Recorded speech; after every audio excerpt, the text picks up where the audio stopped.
오늘 저희가 함께 보실 성경 훑기는 에스라 느헤미야입니다. 에스라 느헤미야. 에스라 느헤미야서 역대하 다음에 나오는 책인데요. 이것을 읽어 보시고 오셨죠? 그래서 같이 한번 나누도록 하겠습니다. 이 전체적인 주제는 재건하는 것입니다. 재건하는 것인데 그 재건하는 것이 뭐 성벽도 세우고 성전도 세우고 공동체를 다시 세워가고 또 신앙을 회복해 나가는 것인데요. 부제를 이렇게 한번 정해봤습니다. 세울 것은 세우고 무너뜨릴 것은 무너뜨리고 재건하는데 무조건 세우는 게 아니라 세울 건 세우고 또한 무너뜨릴 것 잘못된 습관이나 이런 것들은 무너뜨릴 것은 무너뜨리고 하는 것이 신앙의 회복이 아닐까 생각합니다. 그래서 에스라 느헤미야를 잠시 함께 보도록 하겠습니다. 저작 연대 어, 역대하가 끝나고 나서 바로 연결되는 부분입니다. 역대하가 고레스 36장에서 고레스 왕이 페르시아의 왕으로 등극하고 바벨론을 이제 자리까지 다 잠식한 다음에 바벨론이 멸망하고 페르시아가 고레스 왕으로 등극했을 때 그때 이제 유다를 다시 포로로 잡혀가 있었던 유다를 페르시아로 유다 땅으로 보내는 기록이 되어 있는 그리고 그 시대가 되겠습니다. 그리고 예레미야와 이사야의 예언처럼 이제 포로로 강을 건너 사막을 지나 다시 돌아가게 되는 내용을 담고 있습니다. 자, 이 지도를 보시게 되면 우리가 여기 예루살렘 친절하게 써 있어요. 그리고 이 빨간 부분, 주황색 부분, 이 부분은 옛날에 이제 아시리아가 강성했을 때를 뜻합니다. 그리고서 여기 하늘색 이 부분이 페르시아 지역이에요. 수사하면 떠오르는 여인이 하나 있습니다. 첫사랑이 아니라 에스더, 수상궁에서 여기서 페르시아가 시작이 되죠. 그래서 옛날 이란 땅입니다. 페르시아는 이란 땅이에요. 그래서 페르세폴리스라고 해서 후에 큰 페르시아의 도성을 짓게 되는 것이 바로 페르세폴리스이고요. 여기는 이집트, 이 위쪽은 사르데스라고 되어 있는 이곳은 이제 터키 지역이죠. 여기를 건너가면 마케도니아, 그리스, 헬라 지역 해서 이 밑으로는 아테네, 스파르타라고 기록이 되어 있어요.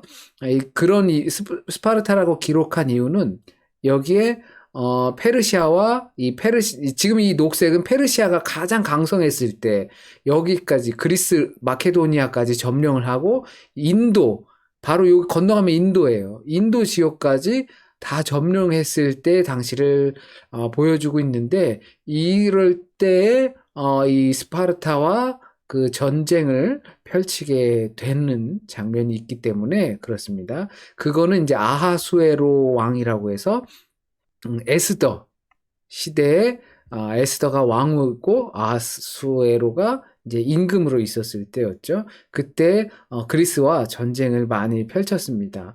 여기에서 이제 이 페르시아 지역에서 있다가 이들이 전역에 물론 흩어져 있었지만 예루살렘을 이렇게 다시 돌아오게 되는 것입니다.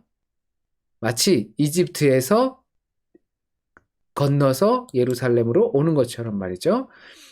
역사적인 배경을 한번 잠깐 살펴보면 역대기에서 끝나고 바로 이어지는 장면을 이어서 보게 됩니다. 시대적으로 시간 순으로 따지면 우리가 이제 잘 아는 다니엘이 바벨론 포로로 이제 잡혀가게 되죠. 그 다음 시기가 이 에스라 느헤미야.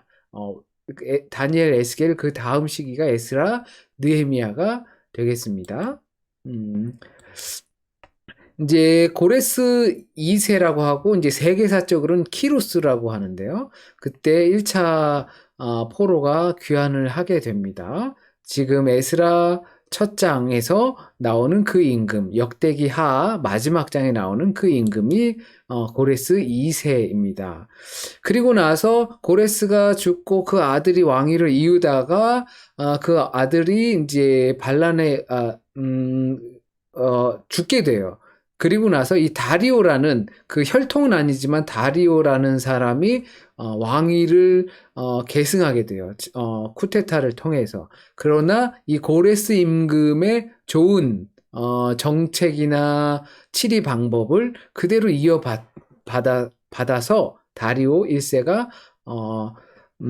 페르시아의 왕이 되고 성경에 등장하는 그 다리오 1세가 에스라 느헤미야에 등장하죠. 성전 재건을 다시금 허락하게 됩니다.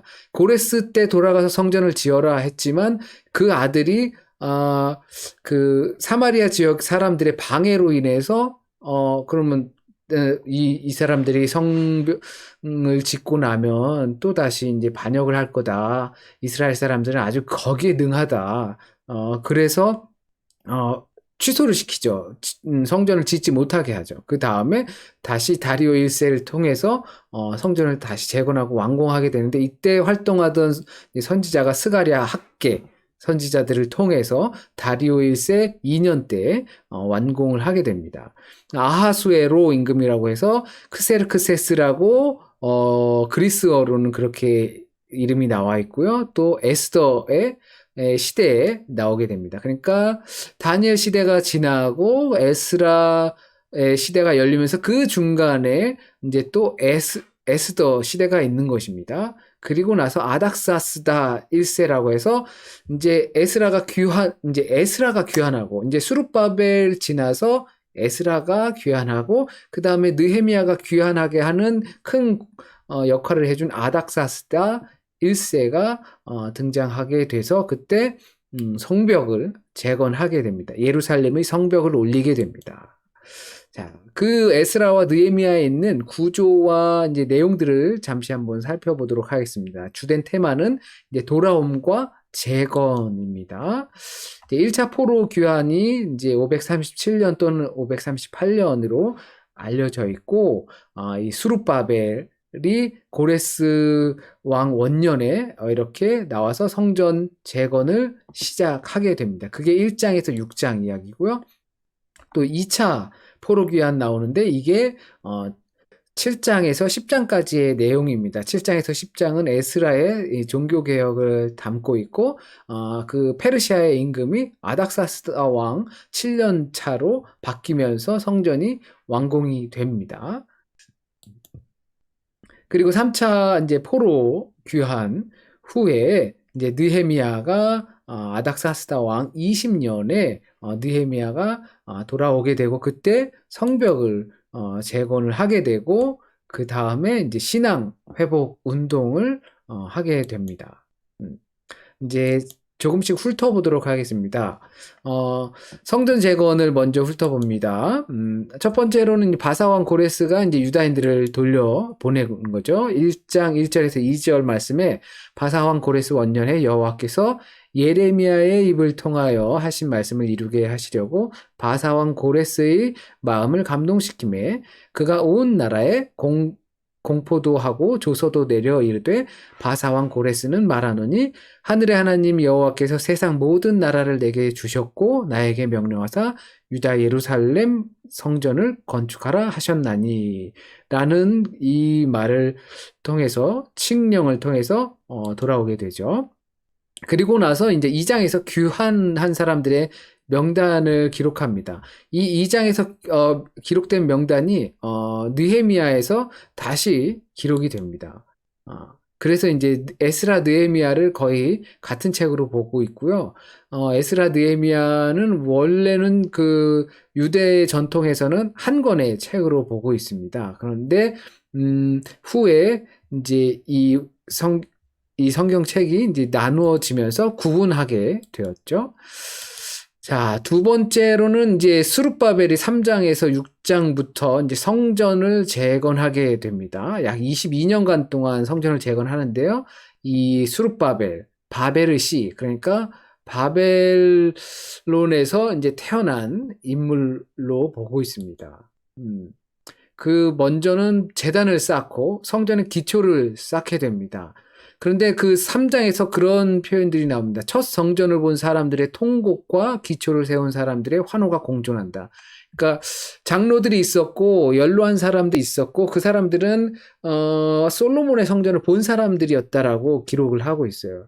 그래서 그것을 보고 나서 이제 규모가 작으니까 이제 슬퍼서 통곡한다라고 표현을 하고 있거든요. 이미 그 영광 아주 그 솔로몬의 영화로운 것을 봤는데 지금 모습이 초라하니까. 그리고 나서 이제 기초를 세운 사람들은 처음 이제 이 땅에서 이제 회복의 운동을 시작한 이 사람들은 이제 환호를 하면서 이 두 환호가 공존하면서 사람들이 들을 때 이게 통곡인지 환호인지 알 수 없다라고 이야기를 하고 있습니다. 그런데 이 에스라서에서 말하고 있는 그 규격을 보면 솔로몬의 규격보다 훨씬 큰 사이즈로 성전이 지어지고 있어요. 그런데도 이제 왜 그들이 이것을 보고 통곡했을까? 솔로몬의 성전을 보고서도 왜 통곡했을까라고 우리는 의문이 들 수도 있겠지만 소위 우리는 만감이 교차하는 것이라고 보면 좋을 것 같아요. 드디어 성전의 회복을 시작하는 그 가운데에서 비록 그들은 거기에서는 기분상으로는 화려함이 아니다라는 것을 생각하고 있지만 이렇게 다시금 그 자리에 이 성전의 자리가 그 자리에 그리고 솔로몬 그리고 히스기야가 보여주면서 다 빼앗겼던 성물들까지도 다시금 다 돌이켜서 그 자리에 놓게 되고 그런 장면들이 어떻게 보면 그냥 슬퍼서 그런 것이 아니라 회한에 많이 잠기는 모습이라고 생각을 합니다. 그리고 4장에서는 그 유다와 이 베냐민의 대적이 나와서 방해를 하게 되죠. 그리고 그래서 다리오 왕이 즉위하기 전까지 고레스 칙령을 받아서 가고 그다음에 그 고레스의 아들로 인해서 이제 차단이 되고 이제 물론 사마리아 사람들이 그것을 방해했지만 이미 그 자리에 있었던 사람들 오랜 시간 비웠으니까 그 자리에 있던 사람들이 방해를 했지만 다리오 임금이 다시 들어서면서 그때 다시 성전 재건을 허락했고 학개와 스가랴에 의해서 그 운동이 박차해져서 이제 성공이 이제 완성이 됩니다. 역사적으로 이제 페르시아에서는 이 왕의 사망과 반란으로 이 다리오 왕이 이제 등극하게 되었습니다. 성전 재건을 학개와 스가랴의 다그침으로 이제 5장에서 다시 시작하게 되었습니다. 그리고 이제 다리오 왕에게 이제 고레스 칙령을 확인해 주는 거죠. 그리고 찾아보니 이렇구나. 그래. 그러면 나는 고레스 왕의 그 정치나 이런 것들을 좋게 평가하니까 그것을 그대로 이어받겠다라고 해서 이어서 하게 되죠. 보이고. 네. 네, 성전 재건 이제 그 사이의 역사가 이제 다리오 1세 왕이 이제 그리스와 이제 전쟁을 하게 됩니다. 그러니까 성전을 가서 지어라라고 허락한 사람이 이제 그리스랑 가서 전쟁을 하게 됩니다. 총 3번의 전쟁을 하는데요. 그때 이제 마라톤 전투라고 하는 마라톤 42.195km를 돌아와서 승리했습니다라고 하는 그런 역사가 있는 전쟁이죠. 거기서 패배를 하고 맙니다. 그리고 나서 다리오 1세가 죽고 그의 아들인 아하수에로 그러니까 에스더를 새로 왕후로 앉힌 왕이죠. 크세르크세스 1세가 또 이 아테네까지 가가지고 다 점령해서 이겼는데 해전으로 가다가 바다에서 전쟁을 하다가 그만 다 패배하고 맙니다. 그리고 나서 돌아오고 그때 후에 나오는 이야기가 이제 모르드게와 에스더의 이야기가 이제 등장하게 되는 겁니다. 자, 이게 애니메이션이 좀 엉켰는데요. 그 다음에 이제 에스라를 통해서 이제 신앙 재건을 합니다. 아닥사스대 1세 때 제사장이자 이제 학사인 에스라가 아닥사스다 왕, 그 아하수에로 그 다음 아닥사스다 왕이 에 의해서 에스라가 이제 정권을 위임받고 그리고 가서 활동을 하게 됩니다. 그런데 갈 때 이제 금식하며 준비하고 예루살렘으로 갈 사람들을 모아서 가게 됩니다.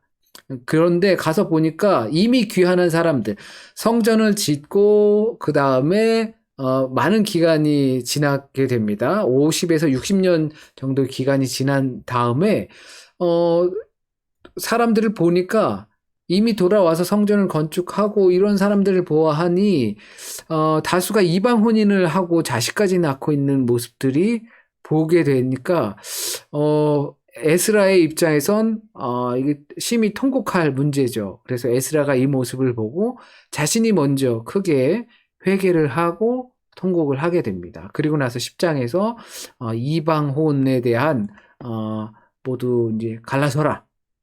이것들을 이방 결혼한 것들을 다 취소시키는 것들을 강행하게 됩니다. 자, 그리고 나서 이제 느헤미야로 넘어가게 됩니다. 이제 느헤미야로 넘어가게 되면 이제 느헤미야는 여호와께서 위로하셨다라는 것이고 에스라가 귀한 후 13년 후에 느헤미야 1장에 보면 이 하나냐를 통해서 사촌을 통해서 예루살렘의 소식을 듣게 되죠. 황폐한 그 예루살렘의 소식을 듣고 하나님께 기도하여 술 간원이 되게 한 다음 술 간원이 되게 해달라는 기도를 드리고 그리고 자신이 그것을 통해서 신뢰를 얻고 그리고 그 신뢰를 바탕으로 예루살렘에 가서 확인할 수 있는 그런 기회를 얻게 되는 것입니다. 그리고 아닥사스다 왕 12년에 이제 느헤미야를 예루살렘으로 2장에서 이제 잠시 보내게 됩니다. 3장에서 이제 예루살렘을 시찰하게 되죠. 그리고 황폐한 것을 보고 재건하기 위해서 사람들과 협력하고 우리 성벽을 져야 한다. 외부의 침입으로부터 우리를 막기 위해서 이런 것들을 같이 이야기해서 한 힘으로 그 성벽 세우는 일을 시작하게 됩니다. 물론 그때 당시에 주변에 있던 사람들이 그 사람들이 이제 비웃기도 하고 조롱하기도 하고 하지만 그 일을 끝까지 강행해내게 됩니다. 성벽을 52일 만에 짓게 되는데요. 3장에서 성벽 건축을 시작하고 그런데 서로 간에 방해가 있다 보니까 방어 태세를 유지한 채 한 손엔 쟁기를 한 손에는 병기를 들고서 이것들을 동시에 성벽을 재건합니다. 그리고 민족끼리 그러니까 이미 돌아온 사람들 사이에서 고리대금 그러니까 이자를 높이 쳐서 돈을 빌려주고 하는 것들을 하니까 느헤미야가 그것을 못하게 하는 거죠. 그것을 하지 말자고. 그리고 자신도 녹을 받지 않고 12년 동안 녹을 받지 않고 일을 한다라고 이제 고백을 하고 있습니다. 대적들의 음모에도 불구하고 성벽을 완성시킵니다. 그리고 나서 이제 파수꾼들을 세우게 됩니다. 예루살렘을 지킬 수 있게. 성벽을 올렸으니까 이제 파수꾼을 세워서 더 견고하게 지키기 위한 거죠. 그리고 나서 이제 7장에 4절인가 5절부터는 이 명단, 그 귀환한 사람들의 명단을 소개하고 있습니다. 네.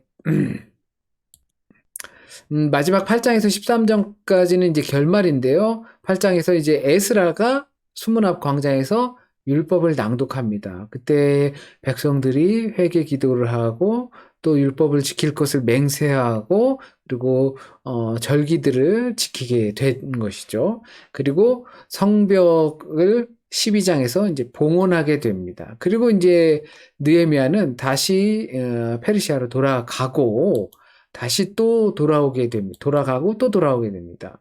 12년간의 총독을 마치고 돌아갔다 다시 돌아오는데요.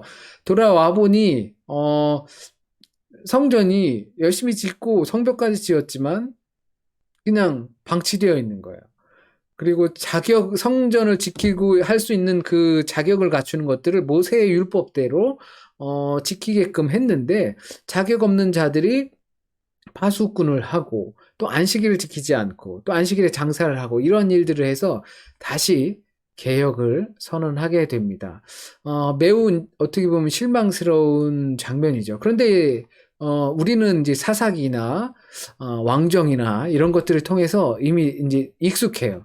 사람들은 실패할 수밖에 없다라는 거죠. 그러나 이 실패로 인해서 그냥 끝나는 것이 아니라 그 실패를 거듭해서 그 시대에 맞는 사명을 가지고 일하는 게 중요하다고 생각을 합니다. 이제 포로 귀환 이후에 이제 예언적인 소망이 있는데 미래의 메시아의 왕을 기다리는 거죠. 왜냐하면 이 사람들에서 항상 실패했기 때문입니다. 그리고 새 성전에 거하실 하나님의 임재를 기록하고 있어요. 그리고 열방에 임할 하나님의 나라. 그쪽 고레스라는 임금을 통해서 하나님께서 하나님의 뜻을 그들의 마음을 감동시켜서 하나님의 일을 하셨거든요. 그러니까 하나님은 이스라엘만의 하나님이 아니라 열방의 하나님, 모든 전 세계의 하나님이라는 것, 이 세상을 천지 만물을 지으신 하나님이라는 것을 알 수가 있습니다. 그리고 아브라함에게 하신 약속을 이제 성취하시길 원하시고, 또한 우리가 에스라 느헤미야를 보면서 하나님의 구원사의 불가역성, 그리고 또는 절대 하나님의 약속이 끊어지지 않는다는 것. 왜냐하면 그들의 유다의 명목들이 지켜지고 그러면서 그들이 다시 돌아와서 그것을 다시 이뤄낼 때 모세의 율법대로 그대로 다시 해낼 수 있게 한 것들이 하나님의 구원사는 절대 끊어지지 않는다라는 것입니다. 이제 이 안에서 하나님의 감동을 볼 수 있는데, 그리고 고레스를 감동시키시고 유대인들을 감동시키시고 또 에스라를 감동시키시고 느헤미야를 감동시키시고, 그래서 그 사람들이 일을 할 수 있게끔 하신 겁니다. 또한 제2의 출애굽이다라고 학자들은 보고 있습니다. 하나님의 뜻을 따라서 자유의 길을 건너온 것이죠.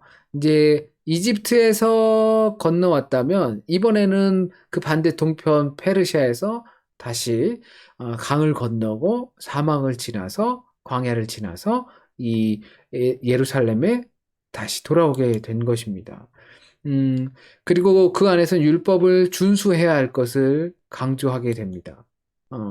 성전을 지어요. 그러나 제1성전, 솔로몬의 성전과 제2성전을 동일하게 보고 있습니다. 동일한 하나님의 백성이 그 동일한 하나님의 성전을 짓게 되는 것입니다. 그 자리에 그대로 짓는 것이죠. 성벽 재건에서 보는 공동체, 이제 반대는 항상 있을 수 있죠. 반대는 어디서나 있을 수 있는 것 같아요.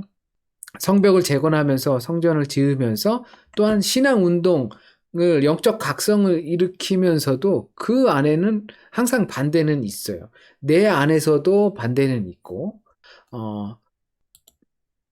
그런데 느헤미야는 그 성벽을 재건하면서 반대하는 사람들을 무릅쓰고도 했지만 모두 그 일을 함께 했다라는 것입니다.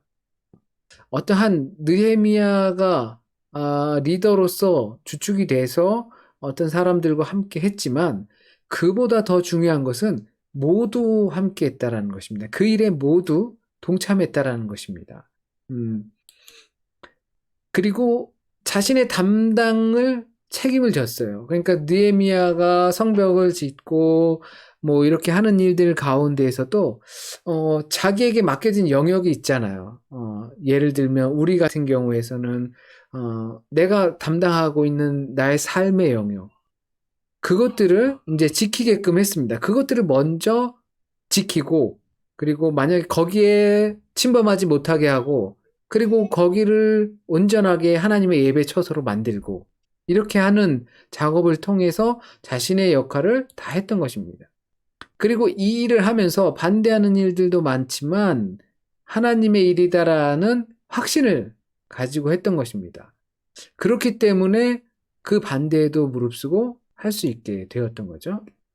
이걸 통해서 평신도의 재발견이라고 해서 우리가 정말 중요한 건 느헤미야라는 리더도 매우 중요하지만 하나님께서 느헤미야를 써서 하시는 거고 그 느헤미야를 통해서 그 소위 말하는 평신도가 깨어나고 그리고 무너진 성벽과 성전을 세우게 되는 거라는 거죠. 그 일에는 하나님의 일이다라는 확신이 있어야지 가능하다는 것이고, 혼자서 되지 않고 모두 함께하고, 각자가 함께할 때 자기는 자기의 영역을 맡고, 또 다른 이는 또 다른 영역을 맡을 때에 그 책임을 다할 때에 분명히 이 일이 가능해진다라는 것입니다. 물론 느헤미야의 리더십을 보게 되면 느헤미야의 신앙이 있었겠죠. 그의 신앙에선 이와 같은 고백이 항상 있었습니다. 크고 두려우신 하나님. 하나님이 크고 두려우시다라고 항상 고백을 했었습니다. 그리고 이제 신앙과 현실을 함께 가는 것입니다. 반대 세력이 있고 또한 공격 세력들이 있고 언제 어떻게 공격할지 모르니까 한 손에는 병기를 들고 한 손에는 쟁기를 들고서 하게 된 것입니다. 우리가 살아가는 현실에서도 우리가 신앙 따로 현실 따로는 할 수는 없잖아요. 우리가 살아가는 생활 속에서 신앙을 하는 거고 그렇기 때문에 신앙 생활인 거죠. 거기에서 하나님의 말씀을 중심으로 따라 살아갈 때 세상이 악하다고 하면 그 악한 것과 싸울 수 있는 것이 단순히 신앙으로만 되는 것들은 아니잖아요. 그래서 그 현실에서도 이겨낼 수 있는 능력도 우리에게 있어야 되는 겁니다. 또한 느헤미야는 솔선수범했어요. 유다 백성들의 고통을 함께 나누게 되었고 유다 백성들이 어려울 때 이 성벽 재건을 할 때 자기는 모든 녹을 그 총독으로서 가서 아닥사스다 왕이 이제 총독으로 보내서 그곳에서 이제 신앙운동과 성벽 재건을 하는데 그때 녹을 받지 않고서 일을 했던 것이죠. 그러니까 이것은 뭐 그들과 함께 나는 너희들의 식구다. 나도 예루살렘 사람이다. 유다 사람이다. 나도 이것을 같이 한다. 라고 했던 것입니다. 그리고 확신에 따라서 그 일을 함에 이것은 하나님의 일이다라는 확신에 따라서 망설이지 않고 해냈다는 겁니다. 그렇기 때문에 성벽 재건을 하는데 50여일이 채 지나지 않아서 완성할 수 있게 되었던 것입니다. 자, 정리를 해보자면 보이는 건물과 이제 보이지 않는 건물을 우리가 세우게 되는 것이죠. 보이는 건물은 어떻게 보면 교회의 건물일 수도 있지만 어떻게 보면 우리의 경건의 모습들, 보이는 모습들, 그리고 보이지 않는 건물은 우리의 영적인 모습들이 될 겁니다. 이 성전을 통해서 예배를 회복하고 그리고 율법을 통해서 하나님의 말씀을 통해서 하나님의 백성이다라는 것을 회복하는 겁니다. 그리고 성벽을 회복하면서 영적인 무장을 하고 그 영적인 각성을 이루어내는 것입니다. 이럴 때 여기서 되게 중요한 것이 내가 누구냐라는 것이죠. 이 사람들은 잡혀갔어요. 그 잡혀간 상태에서 거기서 나고 자란 겁니다. 어떻게 보면 교포죠. 교포들이 갖는 것들이 정체성 같은 거 있지 않을까요? 나는 한국 사람인가, 독일 사람인가. 그런데 거기에서 이 사람들은 나는 하나님의 백성이라는 것을 명확하게 알고 있었던 겁니다. 에스라, 느헤미야를 통해서 나는 하나님의 백성이다라는 것을 명확하게 알고 있었기 때문에 이 문제들에 대해서 방황하고 또는 어렵게 생각하지 않고 바로 강행할 수 있었던 겁니다. 그리고 하나님께서는 이 한 사람 또는 한 조직들을 회복시키셔서 하나님의 나라를 변화시키고 그리고 그 사람들을 통해서 거듭남의 도화선을 만드신다는 겁니다. 우리가 요나서를 통해서 이 요나가 아수르에 가가지고 니누에 가서 뭐 시원찮게 하나님의 말씀을 전하고 회개하라. 뭐 대충 건성건성 이렇게 전했음에도 불구하고 그 사람들이 다 그 온통 나라가 뒤집어져서 회개하고 또한 하나님 뭐 회개하고 통회하고 자복하고 뭐 이거 다 했어요. 그런데 그 한 사람을 통해서 그렇게 이루어지는 거죠. 이 예루살렘의 회복도 어떤 한 사람을 통해서 회복하고 그리고 그 조직을 회복하고 하나님의 나라를 회복하는 그 시작이 된다는 것을 에스라와 느헤미야를 통해서 알 수가 있게 됩니다. 그리고 모든 세대는 이 자기 세대에 맡겨진 것들이 있습니다. 그리고 그것을 회복의 역할과 부르심의 응답이 있는 것입니다. 다윗은 다윗의 역할이 있었어요. 그리고 솔로몬은 솔로몬의 역할이 있었고, 그리고 그 왕들은 그 왕들의 역할이 있었고, 뭐, 인간들 뭐 맨날 실패하고, 맨날, 하나님 앞에서 죄를 짓고, 하나님을 떠나고, 다시, 그게 인간의 세계라는 것입니다. 그러면서, 뭐, 해도 소용없네, 그러는 것이 아니라, 지금 우리도 우리의 시대를, 우리의 세대를 살아가고 있습니다. 21세기 2020년대를 살아가고 있어요. 이때는 코로나가 만연한 시대로 기록이 될 거예요. 그리고 그 시대에는 그 시대에 맞는 하나님의 백성들에게 맡겨진 소명이 있는 것입니다. 그럼 우리는 그것에 맞게끔 응답하여서 우리 세대가 우리 시대를 하나님의 백성으로, 하나님의 나라로 회복하는 데 집중하면 되는 것입니다. 그러다 또 뭐 타락할 겁니다. 하나님을 떠나게 될 것입니다. 그러나 그것을 신경 쓰는 것이 아니라 우리에게 맡겨진 그것에 감당을 다하면 된다는 말씀입니다. 그렇기 때문에 그 시대에 필요한 인재가 되어야 한다는 것이죠. 느헤미야가 기도를 통해서 하나님께 술관원이 될 수 있게, 그러니까 그 술관원이 된다는 것은 그 나라에 매우 신뢰할 만한, 왜냐하면 이제 잔치가 열리거나 왕이 술을 마시거나 할 때 독이 타서 독살이 되면 안 되니까 지극히 신뢰할 수 있는 사람만이 그 자리를 차지하게 되는데, 하나님께 기도하여서 그거 얻은 것은 자신의 하나님의 나라, 그 예루살렘, 그것을 회복하는 데 사용되기 위해서, 그러기 위해서 자신이 그런 비전을 가졌다라는 것이죠. 지금 우리가 살아가는 이 시대에 하나님께서 필요로 하는 인재가 있을 것이고, 그러한 인재가 되기 위해서, 우리도, 지금 세대, 나에게 맡겨진 역량 내에서 우리가 이것을 구해야 될 줄로 믿습니다. 이것들을 한 줄로 한번 에스라 느헤미야서를 읽어보셨다면 한 줄로 한번 요약해 보시면 어떨까 생각해 봅니다. 저는 이 에스라 느헤미야를 읽고 나서 이 재건의 역사를 통해서 세울 것은 세우고 무너뜨릴 것은 무너뜨리자라는 생각을 하게 되었습니다. 에스라 느헤미야를 통해서 끝은 참 허망하게 끝났습니다.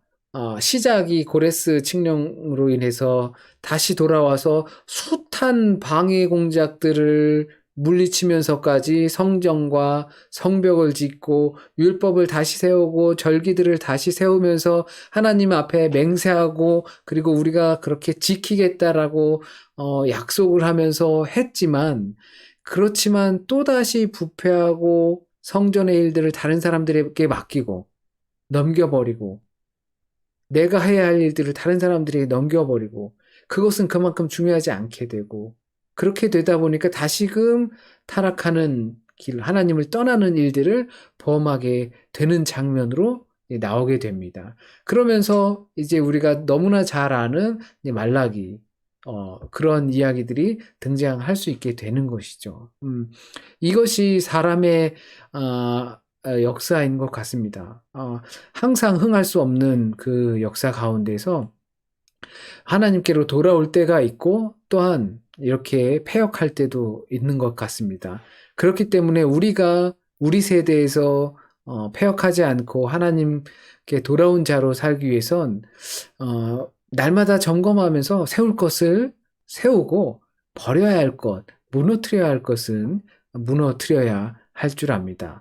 우리 가운데서 그렇게 할 때 하나님의 일이다라는 확신이 있게 되면 어떤 유혹이 와도 그것들을 물리치고 할 수 있을 거라는 생각이 듭니다. 그것이 우리의 경건 생활이 되겠죠. 성벽을 지음으로써 외부의 침입을 막고 우리는 그 경건 생활을 통해서 외부의 침입을 막는 겁니다. 교회에 와서 예배만 드리는 것으로, 성전에 와서 예배만 드리는 것으로 그 성전이 회복될 수 있는 것이 아니죠.